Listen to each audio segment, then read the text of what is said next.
What's going on, guys? We're back once again. Episode 2, Republic Ramble, Wrestling Republic. You can see that logo down in the bottom of your screen. I've got my esteemed colleague, head of reviewing, the man, the myth, the legend, Kobe Galanzowski, all the way from Canada. He's riding with me all day today. It's going to be good. And then I'll be here also chatting about all the things that are happening this Labor Day weekend in America. I get it's not a holiday weekend globally, but we've got All Out.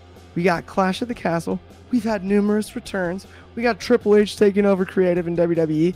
We've got Moxley and Punk. We got all kinds of things on tap. Stay tuned. Let's get started. Let me toss it to my guy, Kobe. What's good? Okay, so I guess the one thing we can talk about is, let's start with some of the returns. We really didn't give them justice, but we'll give them justice in a bit. But the biggest return as of late is, of course, none other than Johnny Wrestling, Johnny Gargano, returning in Montreal. No, not Montreal, Toronto, Ontario, Canada, hometown Edge on Monday Night Raw. He said it wanted it to be a surprise on Twitter, and it genuinely was. It was stunning. I mean, like, I think we've discussed it off air, but on air wise, I mean, it's the irony of 1 week before they're in his hometown, and then all of a sudden he shows up third hour, middle of it, before the main event, and it's just Rebel Heart, and it's Johnny, and yeah, I mean, I know you didn't see it live, but do you want me to tell the story about the watch party? It's up to you if you want to. Yeah, I might as well. So we had me and Anthony Ricciardi, who's a head of opinions for us, and then Ben Allison, of course, the owner, the big boss man. We had the three of us on a watch party that night. We've been talking about Gargano for weeks. Kobe can attest to this. You know, I mean, like, to be honest, Kobe was always the one that was like, oh, yeah, like, I don't know about this, I don't know about that. But, I mean, it had become a running inside joke amongst the crew, like, well, we're going to get Gargano any minute. We're going to get Gargano any minute. So funny. So Ben Allison, the owner of Wrestling Republic, has cats, and his cat got a hairball. And so he left, and he had his empty screen up there, middle of the night in the UK. Poor guy. He's got deal with his cat coughing up a hairball. Me and Anthony, meanwhile, are sitting there, and Gargano's music hits. And I kid you not, for a minute, I thought Ben was messing with us from the other room. I thought he had like done something slick editing wise, or like come up with some. I mean, I went full conspiracy theory, just like there's no way. And Anthony, I mean, we were laughing our faces off. We joked like the moment was incredible because of the fact that the irony of the timing, but it was a little bit ruined by, like, we were so shocked, like, is this really happening? Is this? But then the funniest part is about halfway through, we were talking about, like, well, Ben will be back any second now and catch it in the middle. So he comes back about a minute after they go to commercial. And when me and Anthony tell him, yeah, man, Gargano came back, he doesn't believe us. We're like, no, he really did. Can you rewind? You need to rewind. And so we ended up going back and watching it. But the moment, I mean, he did the Shawn Michaels shimmy. The whole thing was, what more could you ask for? Like, I have zero complaints about the presentation, the delivery, it was, as a reviewer, it was exactly what I would be looking for. You know what I mean? Like, in a return promo, I mean, and then to go all the way and surprise, right? You know, he could have done it in Cleveland, which would have been more predictable. He could have done it in other ways that would have been thought-provoking as well, but predictable. And he did it like he said, right? In the most unpredictable way possible. And I truly dug it. What did you think, Hope? I genuinely enjoyed it. Like, I mean, the Toronto crowd definitely. I mean, even then, Toronto has a big part of Johnny Gargano's heart because of Takeover Toronto, and he did make note of that in his promo, which is phenomenal. Very He true. had one of the best tag matches of even of the decade, you can say, in DIY versus the Revival, 2 out of 3 falls. And I mean, the only thing that really like made me mad or triggered me inside was a lot of people trying to say that he didn't get a reaction. Oh, you could hear it on TV, man. I thought he for sure got the. I mean, when the music hit, he got the initial shock pop, and then I think multiple of the lines that he delivered popped the home crowd in Toronto without question. Yeah, I think we're on the same page on that one. I disagreed with because I saw the tweets as well about like, oh well, it wasn't as big of a deal as it could have been, or and I would be on the exact same page as you when it comes to that. That didn't make any sense to me. And I've also just side note, I think Raw and SmackDown for the last month, the the crowd noise has been audibly more apparent. It's clear. It comes across on the broadcast. And so to say that he didn't get the reaction, like, I mean, what more did you want? They were standing and cheering. Oh yeah, they were standing and cheering, giving him the ovation of Johnny Wrestling. They gave him Johnny Wrestling chance, and you want to tell me he didn't get a pop? Yeah, and how much deeper like, can you go than standing and cheering and chanting his name? Well, exactly. Like if I'm going on Twitter and someone's like, "Oh, he didn't get a reaction," I'm like, "You want to know who didn't get a reaction?" And I mean, it's clear as day. Karrion Kross did not get a good reaction. No, not the same. Not nearly the same level of shock. Or I totally agree with you on that. And I was very impressed with the return. Don't get me wrong. Like I'm a Scarlett fan, especially with the presentation. I do think it's excellent, and I think that there's a lot to be done with both rivalries with Reigns and with McIntyre. But at the same time, the crowd did not to criticize Johnny Gargano's reception and then not Kross's. It was nonsensical to me.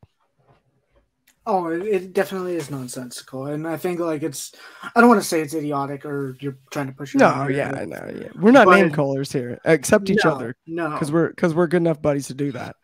That's how the without rules work. Doubt, but I mean, like, I'm not gonna disrespect Kross. I'm not gonna say that. Obviously, he deserved a better pop. No, I thought so too. He's less of a star than Johnny Gargano. I guess you could consider that. Yeah. Obviously, Triple H and WWE think very highly of him and Johnny Gargano. But I think you do have a lot of exposing this presentation to the casual fan, because in NXT it worked really good with all the people trying to say we want to see this entrance on the main roster. This entrance will be special at WrestleMania one day. Then when they separated them in NXT closer to the end of his title reign, he came up to the main roster as the champion, of course. I was going to say, though, remember, by the way, not to cut you off, I was going to say, I mean, we talked about this off air, though. Don't you think that part of the deal with the call up and the presentation, like Scarlett is kind of the key cog there when it comes to that situation, right? Like, and so I didn't want to totally stop because I know you're on a roll, and I don't want to cut you off, but just to add to it, we talked about this off air. What was the point in the first place of putting the new gear on him and taking Scarlett away, right? Like, I mean, I don't think, like, I mean, if I'm trying to think back to that, like, that is a year ago, and that was a year ago when Vince McMahon was still in charge. I think that's genuinely his expecting, like, okay, everyone liked this in NXT, but I don't know if it was him trying to prove a point and say, let's take away the presentation and see if you people still like him. They didn't. Right. But that's the same thing that happened with Hit Row. Hit Row had, well, number one, the first release was Brianna Brady, BFAB.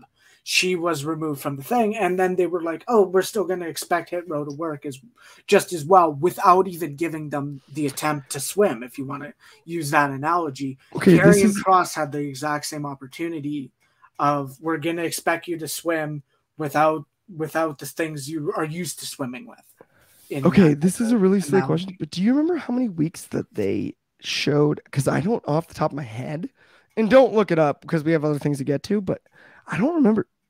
I mean, did they do one appearance without BFAB or two? Because I thought like they cut BFAB first, and then it was like immediately it was the rest of the group. Yeah, obviously I won't look it up because yeah, no, we don't have time. If you remember off the top of your head, just I think it. I don't think it's many. Like if I it was a couple weeks, right? Which I found it was either end of October or the first week in November. BFAB was gone, and then it took like 2 weeks for them to release the rest of Hit Row. So, and I know, I mean, people are obviously joking about this on social media of like Jinder Mahal and Shanky drove them out because they did their rap in that thing. Yeah. And it is kind of funny, but at the same time, they never had the chance to officially get over or really show what they could do, prove their special. Yeah. And that's the same thing with Kross. Wow. We never Kross gave is so interesting too. Right. So we never really gave them justification or the time to talk about them in their position on Monday Night Raw, but SummerSlam, we saw the return of not one, but three big names, especially in the women's division. We saw Bayley coming out. Of course, we knew she was coming eventually, but she brought definitely two unlikely allies, but two definitely surprises. Definite Triple H big names. Io Sky, formerly known as Io Shirai, as well as Dakota Kai, who she said on After the Bell she was debating retirement. Which it is actually crazy to say. Which is crazy to even believe that could have been the case at one point is scary to me. Like, what? I mean, so to me, and we've again talked about this, between the two of us off air. I think I was so happy to see. Not only am I huge Bayley, especially as a heel fan, especially on the microphone. And I mean, well, in ring, she's amazing, but like on the microphone, Bayley is world class. And then to add Io and Dakota is awesome. I think my opinion on this thing, though, is I just want them to name them. Like, please name the group. Because they. I understand that they haven't quite yet, but it's like, so. They are that powerful. They're that big of names in their own right, but they're just running around, the three of them. Why are they friends? What's their goal? What's the point? Not in a negative, that sounded too harsh. I don't mean what's the point. Like three of those together is something to be taken seriously, or those three women together is something to be taken seriously. But at the same time, like what's their end game? Why, right? And I think that's the only thing that's missing is I want a name for the group and to really quantify the reason why they're here to take over that women's division. And not that I don't already know that the three of them all individually want to do so, but why team together from a storyline perspective? That's what I'm most curious about. I don't know about you. Do you feel, I know you don't feel exactly the same when it comes to they need to have like a group name quicker, but do you feel similarly on like it'd be nice to get a backstory on why they teamed up? I definitely do agree. I do have to say I have not watched the Raw talks that they've been a part of to where they've spoken about that type of. I don't know if they have spoken on that issue or not, but that still has to be portrayed, or that information or storyline and stuff does have to be given to us. I believe that in the fact we kind of know the general name of what is coming, Damage Control, but I think that actually does come with when they win something, when they have some control. Like, as of right now, they are a trio to be messing with. But when they finally get some gold, which tag team titles possibly, Right. then that's Is in the cards. It's in the card. They're in the finals on Monday Night Raw. We can kind of think that they might use that as their stepping stone to say, this is what we want. We want control over the women's division. This is why we're here. All that. I think that is when we potentially see this announcement or this character development of the trio. Yeah. Which would be, yeah. I mean, and I have nothing against the debut at SummerSlam was electric.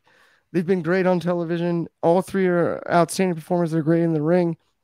I just want to know why. I mean, not that, right? Like logically, you can just pair the three together and it's great, but there's got to be something. And I think I think we're on the same page on that. Like once that's explained,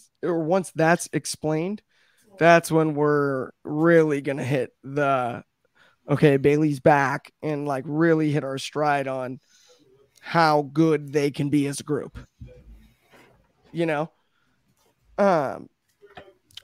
So if I was going to ask you about any other returns,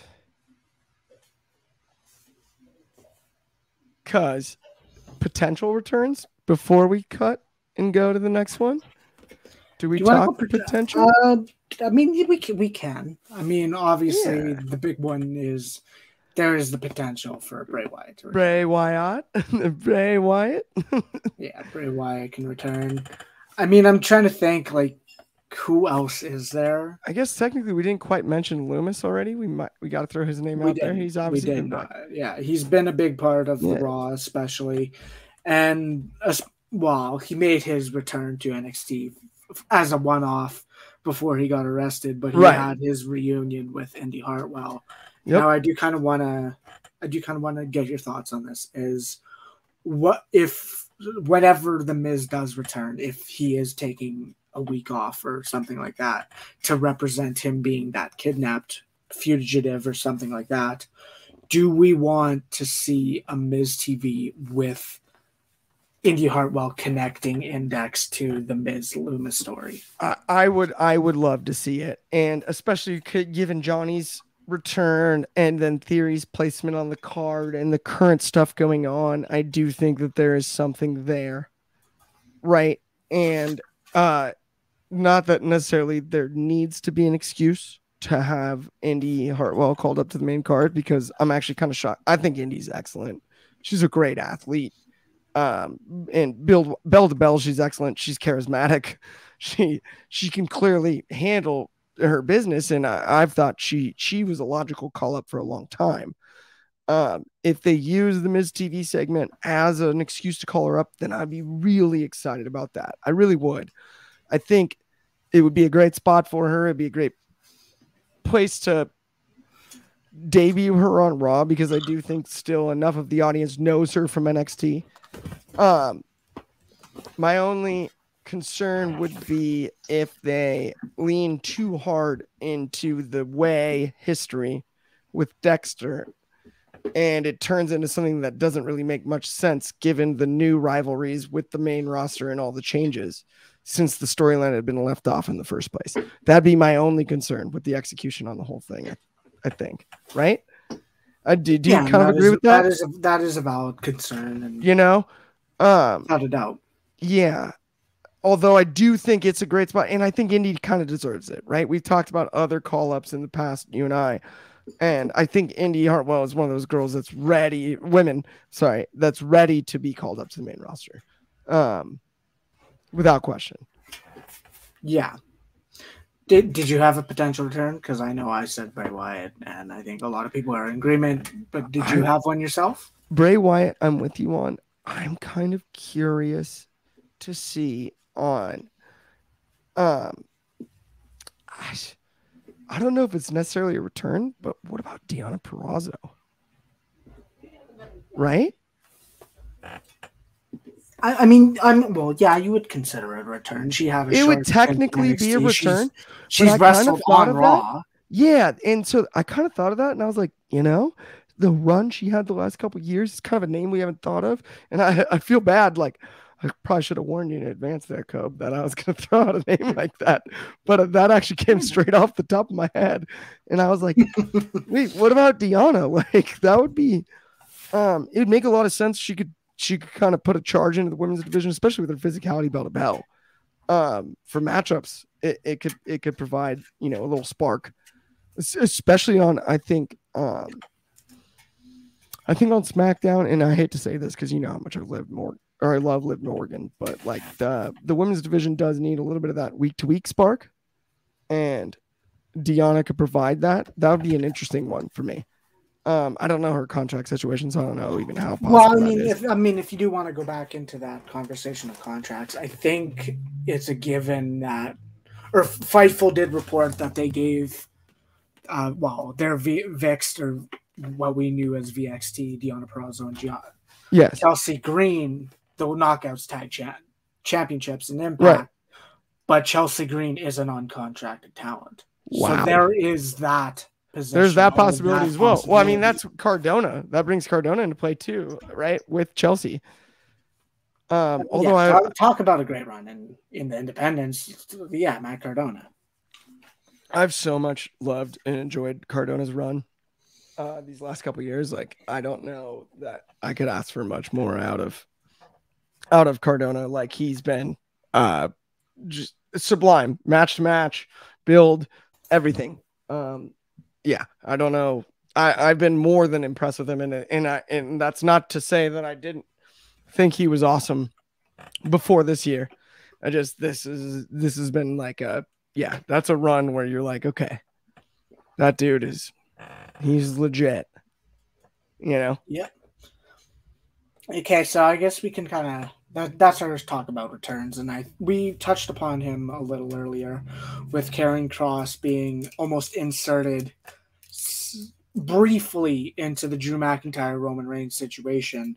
Let's talk about the elephant in the room. The UK getting their first pay-per-view in 30 years? Is that what it was? Something I believe it is 30. It's the last one is the SummerSlam Wembley, isn't it? Isn't it the show where Bret Hart and the main event was Bret Hart and Bulldog for the Intercontinental title? Yeah. I believe. Yeah, time. I think it's something like that. Or at least a UK stadium show. And I mean, it's obviously the main event for Clash at the Castle is in fact going to be Drew McIntyre versus Roman Reigns for the undisputed WWE Universal Championship. I'm pretty sure that is correct. That is 100% correct. In fact, we just talked about Karrion Kross, and for a minute there, we thought he might be in this match. Guess what? He's not. And so we got Roman and we got Drew. There's people rumbling on the internet about Drew getting his WrestleMania moment, right? He got it in front of no fans. He carried the belt in front of no fans, and he carried the company during a time that was, it's no fun for anybody during the pandemic. And it'd be incredible to see him in the UK, in Wales. He's Scottish, but in Wales, it would be one of those things where it would be like the perfect, almost like movie fairy tale, the Rocky story, that climactic moment in an even bigger way because of the stuff from the pandemic and the way that he carried the belt. I think the hardest part is there's just so much steam with Roman Reigns dominating. And so my hardest issue is I love the idea of McIntyre not only deserving, but getting this moment.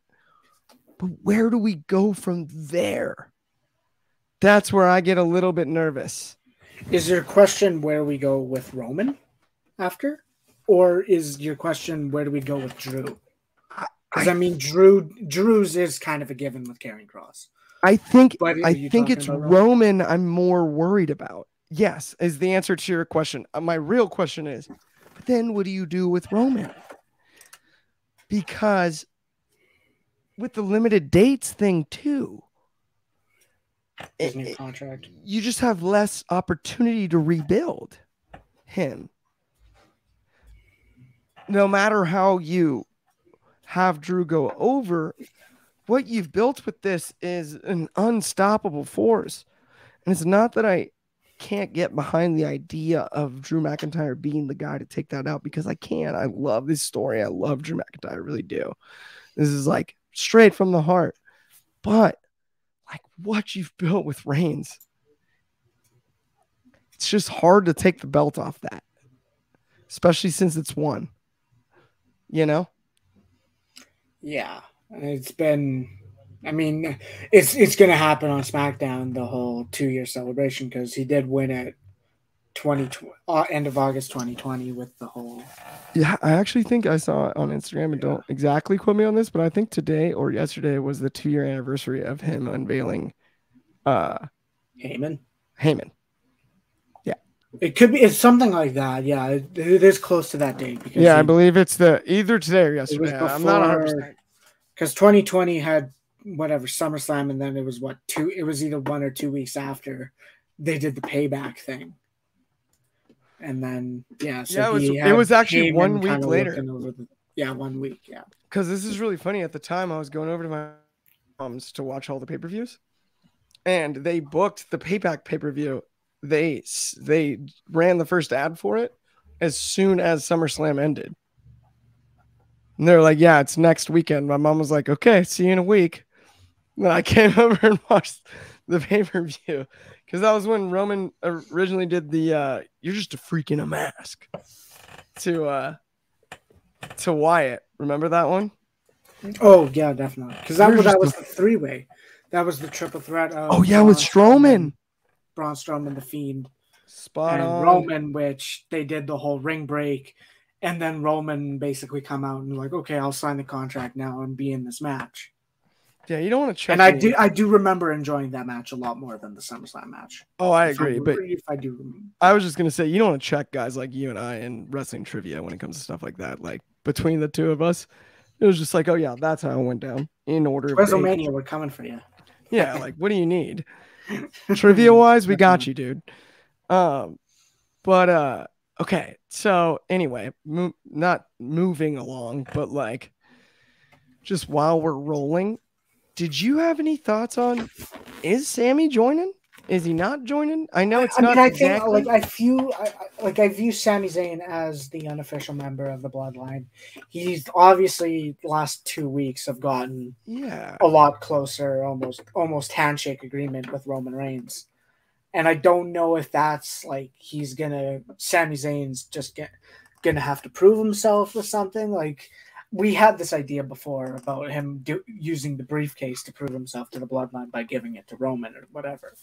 Oh yeah. But I don't know what there is to do unless you're putting him in like a face position against like Gunther or something like that. It does feel like a situation where there's so much like on their hands as far as like what they could do, right? They have so much at their fingertips, and but at the same time, it's also like you do have to turn Sammy babyface, and he's such a hand as a heel. His last 2 years with Sami Zayn has been so good. Yeah, it's been incredible. I mean, and we've talked about this ourselves. Sammy is one of my faves. And I think, I'm saying this as a compliment, I think the last year and a half has been the best work of his career. And I didn't think it was possible I would say that based on the rest of his body of work. It's I mean, I don't want to say it wouldn't be possible. Like, obviously, that is a very opinionated statement. Yeah. But I think if you look at it, he's had a lot of it. Like, he's had his conspiracy stuff. He's did another Kevin Owens rivalry. He did the Johnny Knoxville one. But I mean, you like the only thing, especially in WWE, you can compare it to is his initial NXT run. Right. Yeah, I guess more like what I'm kind of saying is I always knew he was really, really good and really, really talented. I now believe he's great. Like he is. He is as good at his craft as anybody else in the business. Yeah, and given, he can work with anybody in any role and he can handle it. And that's something to me I've gained over this last 18-month stretch a mountain of respect for Sami Zayn. And I think it's hard to quantify how good that guy is. I mean, even going back to the three-way ladder match with him and Jeff Hardy and AJ Styles. Yes. With the handcuffs through the ear hole. I mean, he's just right. And that's, I got to give him credit. It was, wow. Through the hole. Yeah, the hoop. Yeah, it was wild. Holding the hoops. But so anyway, the Sami I'm super, super impressed with. Oh, definitely. So what is your official prediction? Who's taking it? Roman and Drew? Or Roman? Okay, official prediction. I'm gonna go with Roman Reigns retains, but with shenanigans. So you think Roman's going? I think we are gonna get the big crowning moment right here. I think we are gonna get Drew McIntyre getting his, if you want to say it, the fairy tale ending in Cardiff, winning the big title, getting that big moment that he was robbed with because of COVID. I think you'll appreciate this. I'm rooting for your prediction. I'm rooting to be wrong. Yeah. But I just believe that it just makes sense that that you keep it on Reigns. I hate to say it. Well, I mean, if you're going to go with it doesn't make sense. I mean, who makes sense to take it off of them other than Cody Rhodes? I know. It's Drew McIntyre. And I mean, I don't want to say it. If they are still operating under the whole, we are getting The Rock versus Roman at WrestleMania, that does not need the championship. What about Randy Orton? I mean, I could see Randy Orton, but that would not be my first choice. That would not be my second choice. I'm kind of an Orton mark. Old reliable. Oh, yeah, it'd be a little old reliable. I know multiple Orton marks at the same time. But I mean, that's your old reliable position. If that's your old reliable, give it to Randy. Well, I mean, that old reliable, we know Vince's old reliables. Randy, and I guess you can consider Randy Orton, but you can also consider Brock Lesnar. Okay, so that's the main event of Clash at the Castle. Let's continue Clash at the Castle, and let's talk about the big six women tag for representing Raw. Huge, no less, by the way, right? Yeah, how often do we get trios like this? Well, it's not often we get a high-profile match, especially on a big pay-per-view like this. Like this high profile, that's what I meant. 2 months ago that we wouldn't have had a Raw Women's title match at this show, it would be weird. Because I was saying, well, the money match is Bianca Becky. Yes, Becky got injured, blah, blah, blah. But I mean, it's weird to say that we have a 6 women's tag for the Raw division in Bayley, Io Sky, Dakota Kai versus Alexa Bliss, Asuka, and Bianca, the Raw Women's Champion Bianca Belair. And I just wanted I did want to hear your opinion on the absence of a Raw Women's title match. Okay, to be honest, it's really funny. I actually dig the matchup so much that I'm okay with it, especially because, and I think this is the way the shows have sort of blended together outside of the championships. The SmackDown Women's title seems to be more, there isn't a legit challenger that she hasn't already faced for Bianca. In my eyes, that stacks up. And so, like, I think to do the trios match with the women like this, I think this is where you're going to build that challenger. And that's what has me most excited about the match by far. Is the potential for now you can really build a legit scary type challenger for that belt that Bailey holds. I mean, not Bianca Belair. Bianca Belair. Yeah. That was brutal. Sorry, botch of the week. Goodness gracious.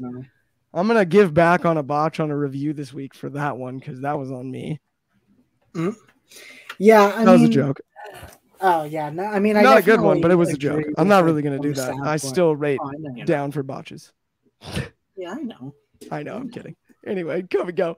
Sorry. You can actually explain it. I mean, I do agree with it. I think it is a bold move. Like I said, I thought originally the big money match was Bianca Belair, Becky Lynch, because Becky had this big reign. She really never had that big moment especially in the UK, and because she is Irish. I think it is interesting that we don't get one, and I mean, it is definitely a different matchup for SmackDown, being Liv Morgan versus Shayna Baszler or something. If you told me 2 months ago we'd get that, I'd laugh in your face. Right. Being like, yeah, I would have too. But I mean, I think it is interesting. But I mean, I don't know what other direction is. Like, I think with this whole the new groups coming up, okay, we're gonna do a 6-woman tag. I think there is that aspect of this is a little too predictable. Oh yeah, I do hear you on that. The new golden, not that I don't want to say the golden goose, but the new group, the new heel group getting the win. The new toy, for lack of a better term. Right. Well, we're not going to use toy because that's not toy. But you know what I mean? Like it's the new toy syndrome, right? Like when you buy Hot Wheels, like I had Hot Wheels as a kid, right? You buy the track, it's sick. You get Hot Wheels, you have all these cars. The new one is always the fastest because you want it to be. You know, that's what I meant by that. Exactly. Like the new Hot Wheel is always the fastest because you want it to win. And yeah, no, I'm not. That's no knock. I think Bailey, again, Bailey's arguably my favorite talent in the WWE, bar none. I want Bailey Bianca. I think that's the matchup to be made. Don't know exactly how they get there, but it's a start, I guess is what I would say. That would be my end all be all opinion. Mm-hmm. Oh, yeah, definitely. Like, I mean, that is the money match in terms of next opponents. Because, I mean, a lot of people were like, okay, are we going to get Rhea Ripley back in this title picture? And I don't think we're getting her anytime soon. Has a good position where she is right now, being this big. She's being big. Like, I mean, Jericho called Jake Hager Big Hurt. She's Big Hurt of the Judgment Day. I think she's like she's scarier than China, because they're like not joking about it. Like, you know what I mean? Like the China thing was like a half joke. It was like, oh yeah, then you have to deal with China. Like Rhea just kicks your ass. Yeah. Like, you know, and she just Ripley goes out there and just is like, oh, Dominic Mysterio, like pump handle. Take a look at this one. You know, just it's full blown. She's awesome. I'm huge fan. Oh, she's great. Yeah, when it comes to her, what else was I going to ask you though about when it came to that with the Judgment Day thing? How do you think the Judgment Day stuff plays out from here? Anything unique on that? Do you think it is building towards making Rhea that unbeatable force, where they eventually bring her back into the women's title picture?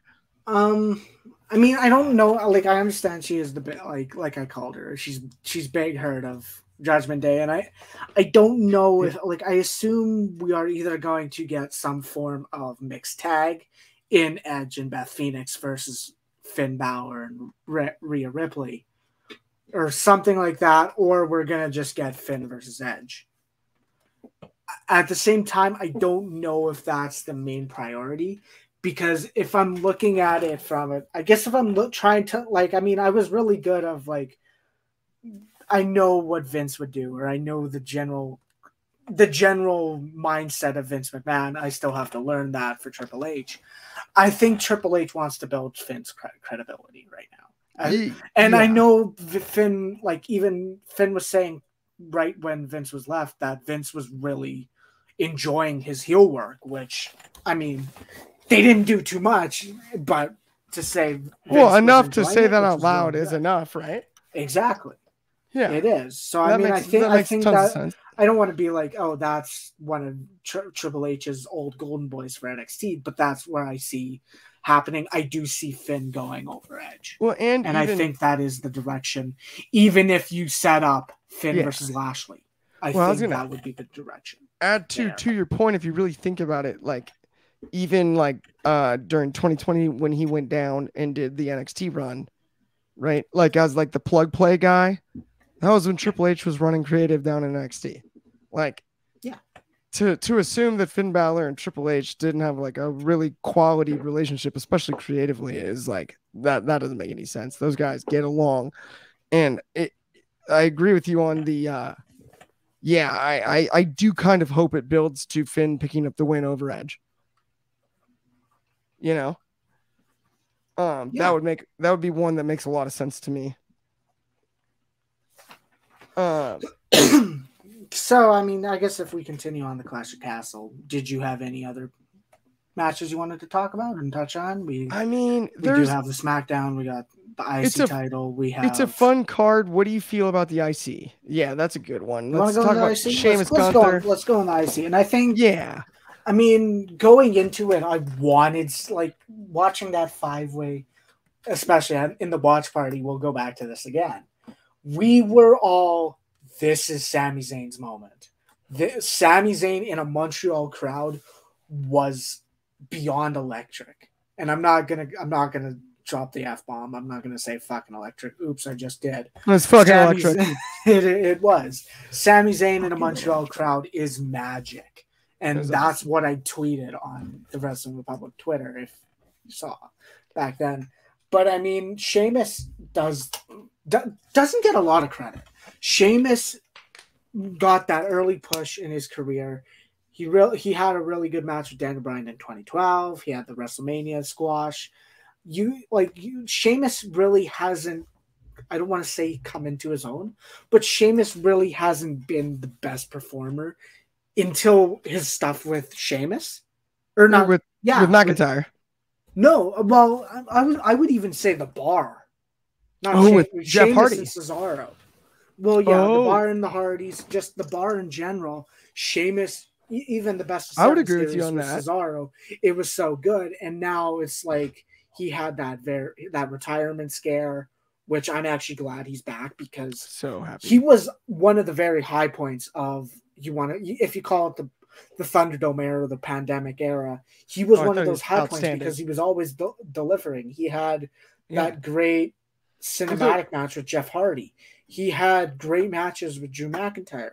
He was at a point on Monday Night Raw always having good matches. Like he had that feud with McIntyre, and then he was doing stuff. I think he had a match or two with Keith Lee. I think he was having matches with Ricochet. Even last year around this point, he was doing good stuff with Damian Priest and building Damian Priest. That's exactly right. I forgot he did work Priest. He did work Priest. He gave him the title. Great call, Kobe. That's the guy I was thinking of. And for the pandemic era, Sheamus facing Riddle. That's what I was thinking. Oh, the Riddle wasn't he the second? They were good.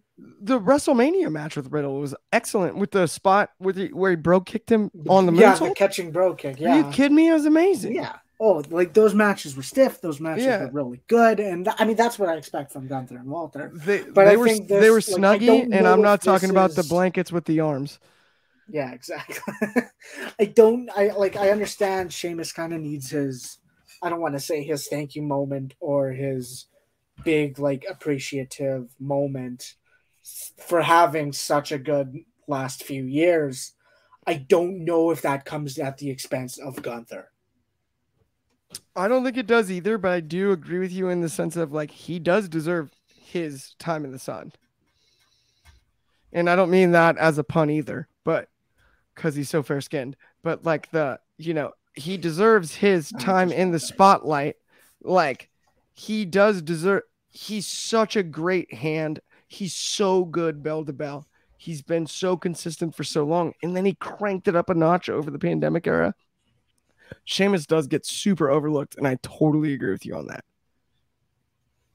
Definitely. Spot on. Um, And I mean, I don't know if I believe it, but I mean, a lot of the rumors were legitimately saying they were, I guess, before Triple H took over, they were souring on Gunther. And which I is don't wild to believe me. it's true. I don't know if How? I should believe it's true, How? but I mean, I think this is a great step in the direction of Triple H. Knows what he's capable of.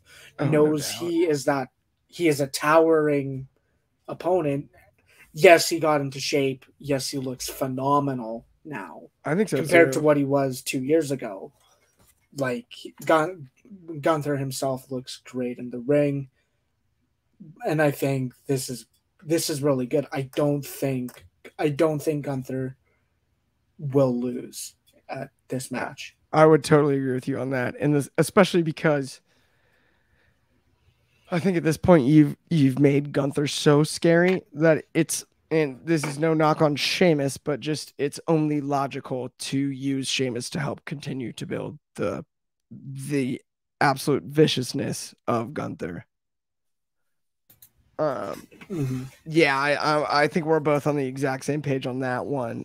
Um, what else was I I gonna? think it was I mean, I guess to continue on Gunther, I think it was a really good character development that he was like expecting so much of Ludwig Kaiser. When Ludwig would take the loss, he okay, open up your shirt, and he would So give him the by the chops, way, and I was that skeptical at really first. developed it. I was skeptical at first, but I loved like the abusive boss angle is what it feels like, right? Like Mhm. Ludwig like looks up to him, like worships, all but worships Gunther, right? And then he just punishes him all the time, even though he's like a really good partner and friend or whatever. Like I have come much further around on that angle than I was initially, for sure. Mhm. That one was like easy, you know. Definitely. Um so by the way, speaking of questions on Clash, not to like totally What do you got pivot, for me? but Worlds Collide is the day after, right? Yeah, Worlds collides Same day before as All All Out. Out Yeah, in the morning. Speaking of cards, it's barely after. Well, I mean, it's afternoon, but yeah, it's like we got Mako Mandy Blair. Well, yeah, I'm on the West Coast, so you know me. yeah, morning for you. Yeah, Yeah. it's time change. But Mm-hmm. yeah, so we got, I mean, the UK title's on the line against the NXT regular belt. We got Bate and Breaker. Do you have feelings on that? But we also got the triple threat for the women's belt, right? Yeah, so those are the two matches that have been announced and made official from what's been done on NXT TV from last Tuesday, the 23rd of August. And I think a lot of it is like, do I expect Breaker to get this big rub of I'm going to hold both titles? Do I expect Bate to go over, be that big underdog?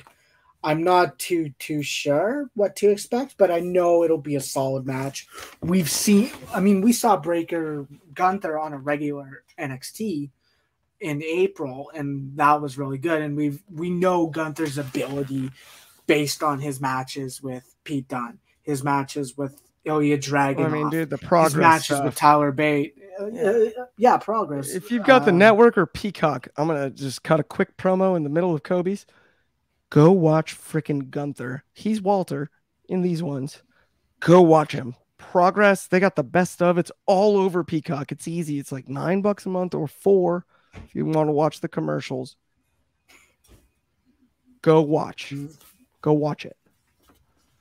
Seriously. Yeah, definitely. And I think I believe like we a lot of like I don't want to say a lot of people have soured, but a lot of people have almost forgot about Tyler Bate the last 2 years. Like he was on top of the world. He had the UK title. He was one of the top youngest stars, and then it was like COVID happened. He was stuck in Europe. He had a really good match with A Kid. I'm pretty sure we've watched it. Even the Mustache Mountain, pretty deadly stuff was really good. I know he's supposed to win it actually before I mean, he Clash. had the Like they 5-star are with airing. Walter too, right? Technically. Well, that was before COVID. No, that was actually I think it was like 5.5. If Was we're it? going Meltzer, Yeah, rating. it might have actually been 5.25 on Meltzer. I was talking about our scale. You were talking about which one? Oh, ours. I don't read his. Oh well, I mean, We I don't didn't go. even- We don't I go didn't above even- 5. I'm kidding. That was a joke. I'm sorry. No, but like, yeah, no, like I do think you're right. It was like 5.25. Cheater. Yeah, 5.25. Pick a cap. Hmm? Pick 5.25. I just checked it. Pick a limit. Oh yeah, Meltzer does. Like I'm expecting a really good match. But I don't know what to expect with the winner. Am I expecting Breaker to get that big rub? But a talking point we were brought up a part of the watch party as well is we really haven't seen people souring on Braun Breaker yet. And we know people do that with people like Charlotte Flair, who are second generation. Yeah, even Cody Rhodes has happened to. Cody right? Rhodes you had could argue it happened to Cody. but now Cody's basically won the majority of everyone back. Honestly, even how about Ted DiBiase Jr.? I feel like it happened to as much as anybody. I think he did, and then he just didn't live up to anything. Well, yeah, he didn't really capitalize. But I don't know if him going over Bate would start the souring. Yeah, that'd be interesting because, especially because of Bates bell-to-bell talent, I almost feel like it is contingent on how the match goes. Don't you? Right? Like, if it's a super back and forth match, I almost think no matter who wins, they can elevate each other. But if it's 2-1, like if they try to go like the route that Punk Moxley went, right? And have Breaker squash Bate or the other way around or anything even resembling that, where it isn't like a complete barn burner till the very last count is made by the referee, you don't know who's going to win it. That's where they can really make the mistake with this one. I think that's where I would, definitely, if I was nervous, that's where I'd be nervous. That would be, and I mean, I guess, Kissa, who do you see happening, or not happening? Who do you see getting the victory? I believe that Braun Breaker, if there was ever a time for him to drop the belt, it's now, because I think it's time for him to go to the main roster. If that isn't the plan, then I don't see how he doesn't go over. If the plan isn't to send Braun to the main roster, I think Braun goes over. And I think if it is, then I think Bate goes over. I don't know if it even affects the layout of the match. I think they're going to give him whatever, 20 to 30 minutes and let him go. Easily. Paint a picture, right? Like, go have some fun, boys.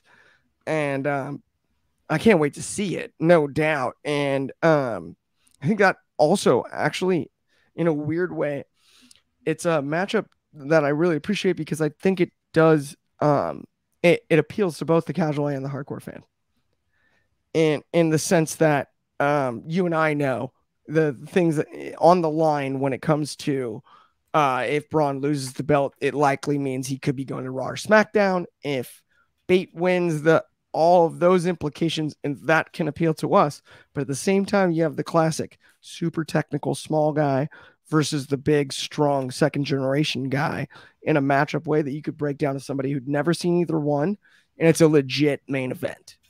It's a legit title versus title, UK versus US main event. And that is my, David versus Goliath. That is one of my absolute, But in the way where, right, as you know, David versus Goliath, right? David's got that slingshot. Yes. You know, that I think is the key, too, especially with Bates' offensive weaponry. You know, he'll be in the little wrestling boots. He'll be out there. It'll be snug. It's going to be good. And I also think too, because I'm a huge Braun Breaker fan. He played for the Baltimore Ravens. I'm a football fan. I thought it was cool when he did that. Before he even got into wrestling, and he, I think he's made a great adjustment. Obviously, being a second generation, right? He's had some help along the way, some insight and whatnot. But that's not to take credit away from how quickly he's developed. I don't think, no matter what the result is, that it could possibly hurt him being in the ring with Tyler Bate. Right? Like, Right. And I mean, I think it hurts them if that souring it happens with the type of booking the match occurs. Yeah. But I mean, my thinking is, yeah, I do see Braun actually winning because of the story going on between him and JD McDonough, because Right. McDonough's focusing on get being resilient, gaining that resilience to be able to take what Braun gave him at Heatwave. And that match had that chilling image of he ate JD Jordan Devlin McDonough. Yeah. That's how I call it because it's the JD. Yeah. But To me, JD, he's Jordan Devlin. Like I'm yeah, hearing JD JD got McDonough, up. and like, yeah. Yeah, JD got up after a spear and he had his arms out. He had blood from his mouth and he was like, "Give it to me, give me more."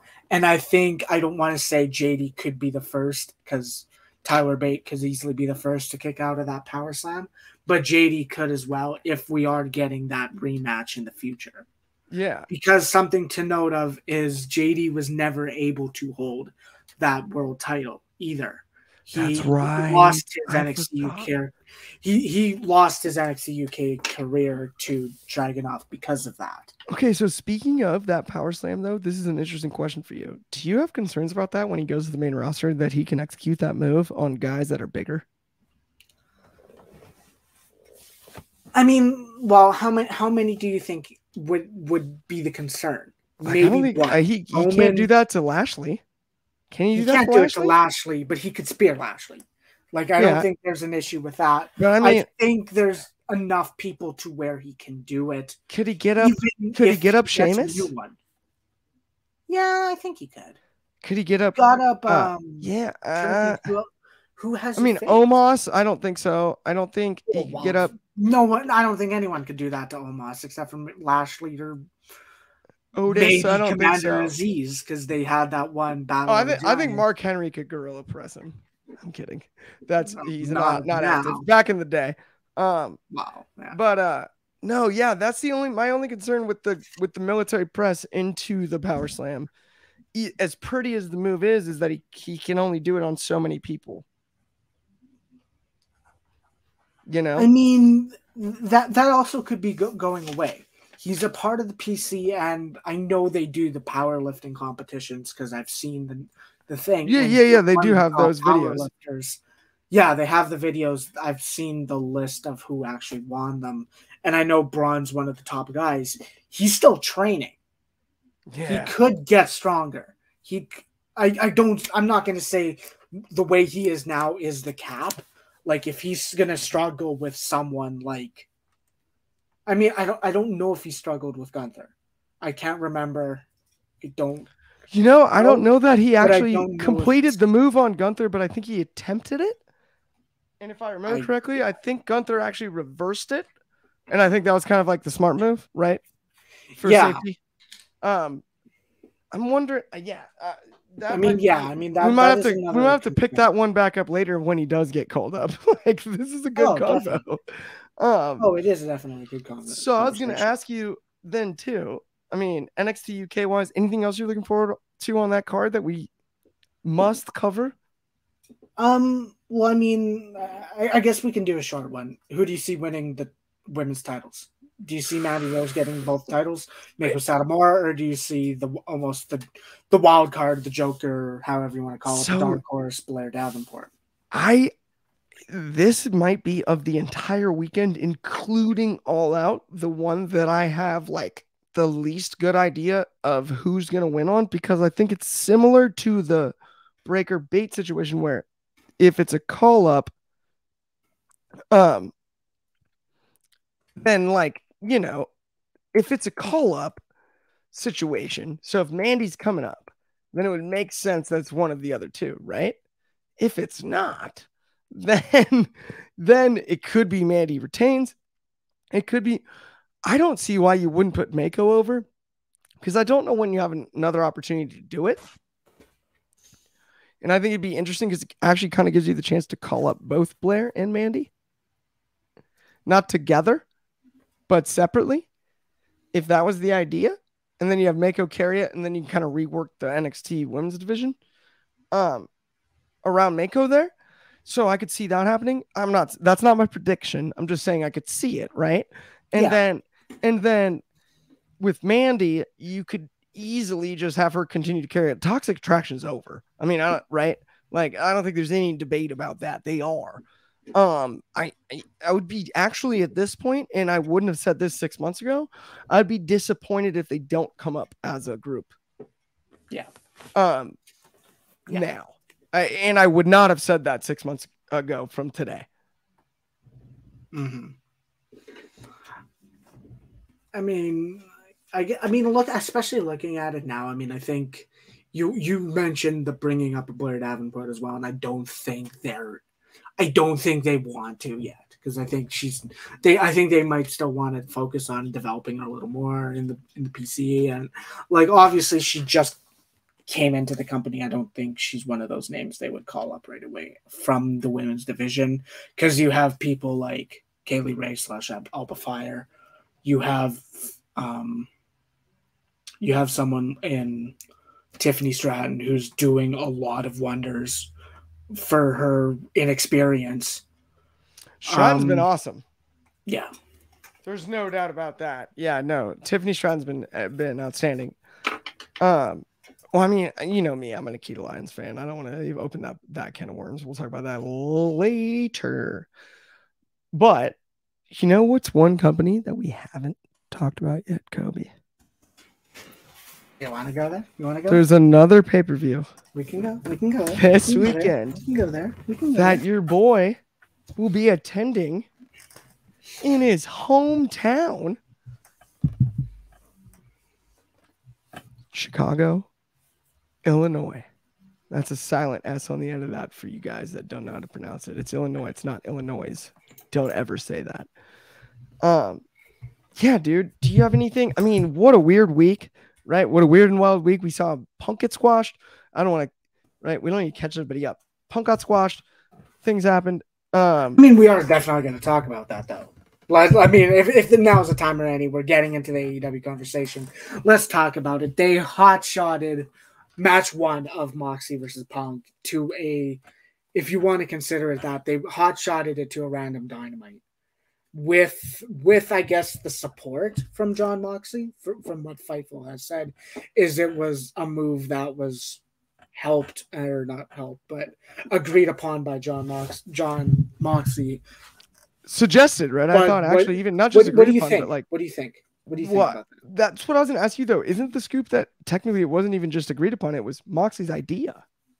It was from what I know, I don't have the exact quote, but yeah, it was essentially Moxley's idea to do it. But I want to know, was this the right move? I'm totally unsure, because I don't know that I've ever been more confused in a I can't even decide if it's positive or negative. I thought the match was wildly entertaining because it's the last thing I expected, right? Just a couple of Death Riders and then ball game, right? Like, okay, so that's where we end up. And now all of a sudden it's like Moxley's your champ, and I was baffled by it. But then the question marks, the open door, and I get there's just, it doesn't. So if I was going to be complaining about anything, if I was going to complain about any part of it, it would be that there's just not enough time with only 2 shows before All Out to get this stuff settled. But then the way that they left it with it, everything open-ended, the wheels started spinning, and you started talking about, could it be MJF? Could it be this? Could it be that? What are they going to do? Why did they do this? That part of it was, right? Isn't that what you kind of want out of wrestling? Is the like, what's next? What do you do? That is what you want, but I think the key, right, is going to be the execution. Right after the match. Yeah, the execution is the key. But after that match, like you said, we want it to be uncertain. We want to be questioned. We want to have this discussion between the two in a respectful manner, of course. But the biggest question out of this is something I don't think we should be focused on as wrestling fans, as if it's a work or not, or shoot. And I think I mean, you can definitely back and forth. We saw the whole Punk was unhappy or thinking of walking out or not showing up. We don't know what if that's a work, if that's not. But we know from Dave Meltzer's kind of report that if Mox and Punk is still the main event of All Out, why did they need to do the first match? Especially with this whole, it's less than 2 weeks away. Why are you doing Punk So came close. back too early? Why are you doing the story of Punk came back too early when it's less than 1-2 weeks away? And you could have just did the whole thing of, oh, well, why would Punk come back that short? Like, this isn't too early. If this happened at Quake at the Lake at the beginning of the month, makes much more sense. That makes more sense. Yeah. This shows we see Chicago Wednesday, Friday, Sunday. Same arena too, by the way. Remember, they're not arena, working yes. United Center. So last year they worked Dynamite at United Center, then moved Now Arena for Rampage Friday, and then All Out. This year it's Now Arena for all three events, which is interesting in and of itself because you're also looking at 10,000 less seats essentially, for one of those shows. And I was gonna also say though, to your point on the work versus shoot thing, I agree with you to an extent. I think guys like you and I, that they're not going to fool us on that. That's just not a possibility. But to the casual fan, the is it real, is it not, does still play because the industry in the first place was built on that. Like not built on, but like midway into wrestling developing, it was like are they really doing it or are they not? And I don't necessarily think for like, let's say the middle school aged, the elementary school aged child fan for the work shoot issue, I don't think that's a problem. Like where they, No. if they aren't, I guess, wizened up to the nature of how the business really works, I don't have an issue with is that real? Is it not? It's when they're trying to shove it down your throat that it bugs me, right? Is what I guess I would say. You know what I mean? The subtle tease at like this could be they really do hate each other. I kind of dig that from a storytelling perspective. Yeah. You know what I mean? Yeah, I guess that's where I would be because I think we're in agreement on a ton of that, right? Like it was all good content. It was all good. It was well, right? Like well wrestled. It was not exactly what I would have done. Right? No, like, I don't. Yeah. No, I mean, if you're gonna ask 1,000 fans, maybe 200 would say this is the way that I'd agree with what they've done. But I mean, I think it did what it did, or it did what it was supposed to, and it was get people talking about the whole situation. Which at least that I think was the most. I would agree with you, especially on. I think that was the most redeeming quality, right, of the entire storyline. So another one though. What do you think about Omega?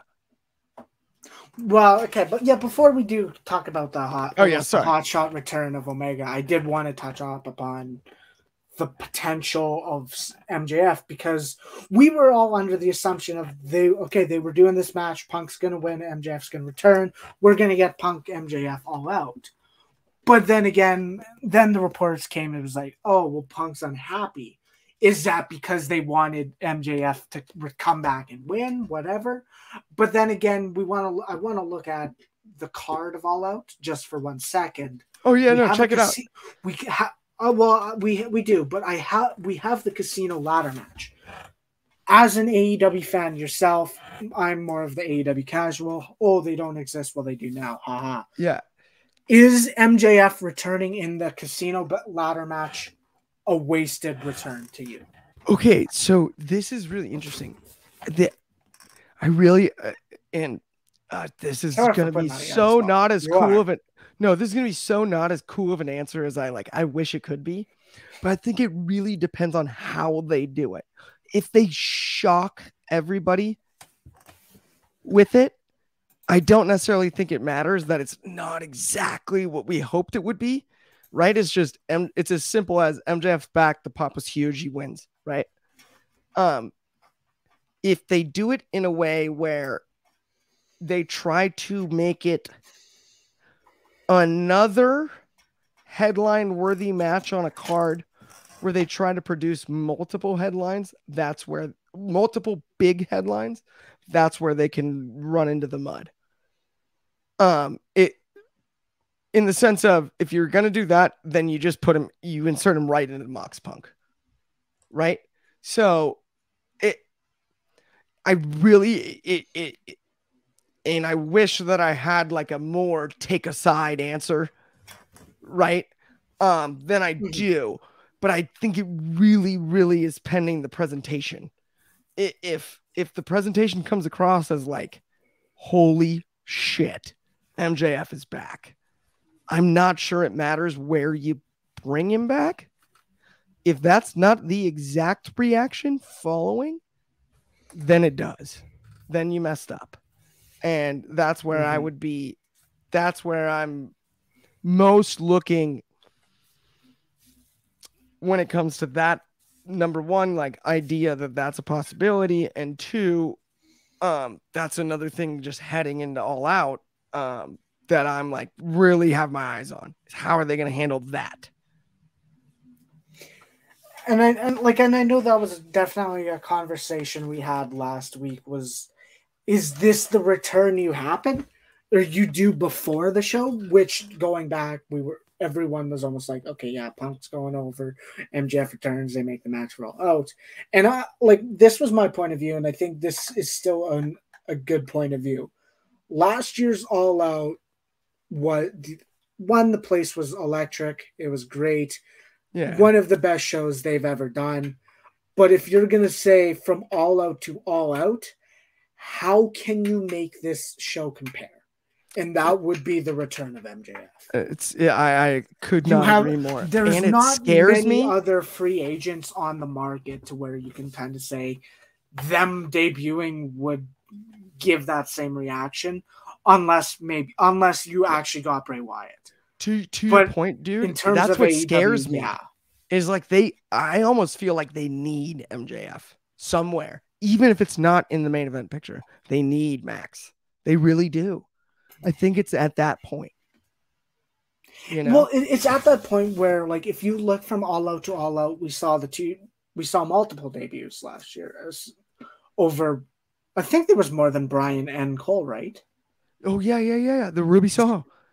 And then, Ruby Soho as well. Yeah. And then, but I mean, like, if you're looking at comparing all, like, if you're going to present All Out as AEW's WrestleMania, there's no way that was topped. I don't think it's possible. The only way to top that is MJF, or if you get Brock or Cena or something like that, something big like that. But that'll never happen. Not to even flip it back on you, but doesn't it feel a little bit weirdly like all of a sudden they like, and maybe this is like related to the throwing in an extra pay-per-view on the schedule with Forbidden Door, that they like ran out of time.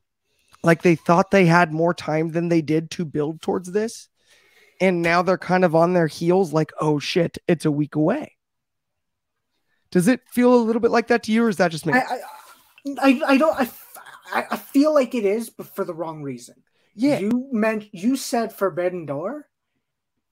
I say Death Before Dishonor. That makes sense too. That makes a ton of sense. Of July's booking. A lot of July's booking was built on, okay, we're going to do especially on Dynamite. We're going to do Ring of Honor World Title match. We're going to do Gresham's heel turn, which that's a whole nother discussion. Oh my goodness. Yeah, we can't get into that. But I think that was the booking that was like, this took up a lot of July. And like, I don't know if it is definitely correlated, because you look at the past pay-per-views, they are doing it in the last few weeks, making the whole card official. Oh yeah. So I don't want to say that's the end all be all reasoning to it, but there is a lot of uncertainty. And it just has that feel of like they got here and we're like, oh shit, now we have to book our flagship show. Yeah. Yeah. Which I love AEW, but just that is frustrating. It's definitely a concern that people might not agree with. People won't want to admit. Right. And now let's continue the Hot Shot booking with Kenny Omega. So it is clear he made his return for the trios titles. He's in a position where he doesn't have to wrestle 20, 30 minutes himself. but he's in the position of the way he looks makes him look like he was not ready. Yeah, he's wearing the posture shirt. That kind of makes me nervous, but I also wonder if that's a part of the gimmick. And if he comes out and not the shirt at All Out, or even in the shirt and puts on an absolute star-studded type performance, I think I'll be able to just get past it. And also, I mean, I will give him a break on the net of it was like, obviously he had the major surgery, right? And coming off an injury of that level, the initial return to the ring is always going to be scary, and you're always going to be a little gun shy. You're always going to be a little. So I figure now we've seen him back in the ring twice. It wasn't once. It wasn't. Oh, once. Sorry, yeah, no. Once. It will be twice. It will be twice before All Out because once and then the promo. The Elite versus we saw him in the ring once. The United Empire. Anyway, the point was, it's like, I do think part of the reason they did that was to have to knock the rust out. And I think a little bit of the nature of the beast of it being Kenny Omega is he doesn't have the opportunity to go on Raw or go on Dark and knock the rust off there. He's got to do it on live television, right? Unlike another name that would come off of injury, like, you know what I mean? Like, or a lesser name, let's say, coming off of a similar injury, right? They bring him along on Dark, maybe, right? Like a house show or something like that in WWE or whatever, right? The nature of being Kenny Omega is he's got to knock all the ring rust off in the ring on national television. And so that's why I'm willing to give him the benefit of the doubt, unless he doesn't deliver in the trios match at All Out, right? You know, that I think is where I draw the line. Is okay. So I'll give him a little time to come back. I understand being a little nervous. So I guess I am cutting you off here. No, you're fine. If we are looking at All Out, I guess especially in the upcoming Dynamite, are you seeing the Elite going to the finals? Or are we seeing something with Cole and Red Dragon to make that match at All Out, but does that overshadow the trios finals as well?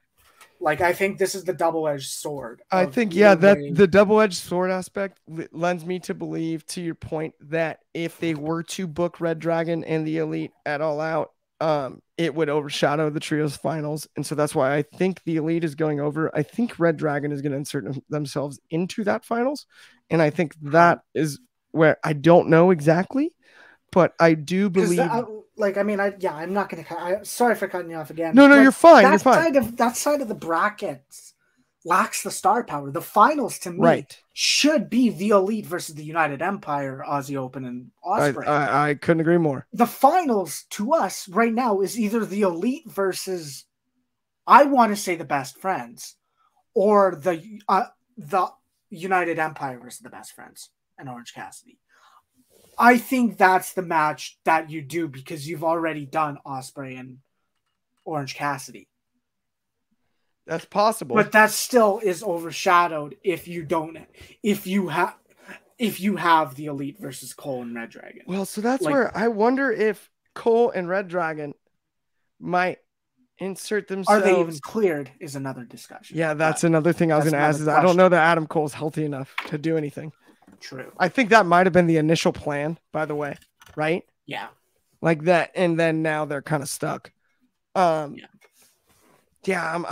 that one. I'm actually as baffled as I wish I had a better take than I do for that one. That was like, it could be anything there. I think, I mean, if you brought Aussie Open and Ospreay all the way over, I do have a hard time.